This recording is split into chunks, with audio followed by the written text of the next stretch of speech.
masalah ideal, kemudian menteri dari parpol, kemudian bekerja 100% untuk rakyat, kelihatannya, mohon maaf saya mengatakan mustahil. Tapi seharusnya relnya yang tidak jauh melenceng seperti apa? Baik komunikasi SBY juga.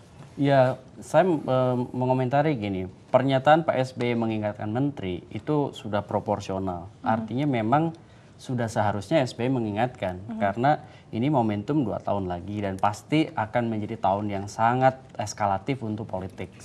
Tetapi bahwa persoalan hukum, misalnya persoalan kong kali kong dan lain-lain, antara misalnya pejabat eksekutif dengan oknum anggota legislatif misalnya, ini memang ranahnya menjadi ranah hukum dan ini bukan domain presiden. Bahwa ya betul, maksud saya begini, pada saat dia punya data yang dia bilang sahih, kan kalimatnya data sahih. Kalau data sahih itu kan berarti verifikatif. Pada saat dia punya data verifikatif, sejumlah misalnya oknum di pejabat eksekutif yang berkong kali kong dengan pejabat legislatif, dia punya data, dia harus memberikan endorsement dan itu real gitu endorsementnya. Penegakan hukum misalnya oleh KPK atau oleh penegak hukum lainnya, dan itu konkret diinisiasi gitu. Datanya itu seharusnya memang kemudian diberikan kepada KPK. Kalau betul menyebut bahwa saya punya data sahih, berarti kalimat saya punya data sahih itu punya data verifikatif. Bahkan kalau itu tidak misalnya diberikan kepada penegak hukum, Pak SBY malah keliru gitu. Karena dia punya data yang sahih. Kalau saya mengatakan begini, Presiden ini berarti 2014 dengan keluhan yang disampaikan Kamis kemarin, itu kalau saya mengatakan pincang begitu. Karena ada yang dikhawatirkan, ada yang jadi beban begitu ya, ada yang sibuk dengan parpolnya, ada yang terlibat kong kali kong.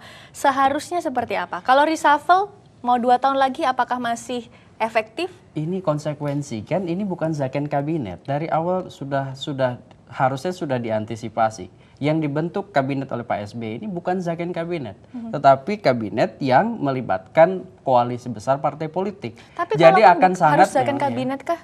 Kalau seandainya dengan adanya komposisi dari partai politik, apakah kita tidak bisa menjadi kabinet yang ideal? Tidak mesti zakon kabinet itu seluruh komposisinya adalah kaum profesional yang tidak berpartai. Dia bisa saja di-endorse oleh partai politik.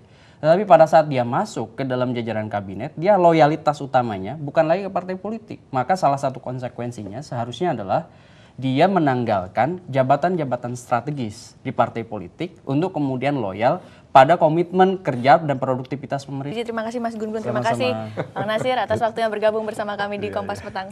Dialog yang cukup menarik. Dan saudara, sesaat lagi kita nanti akan mengajak Anda ke Bendungan Hilir karena di sana selalu ada yang ramai ketika akan menjelang buka puasa. Tetap bersama kami.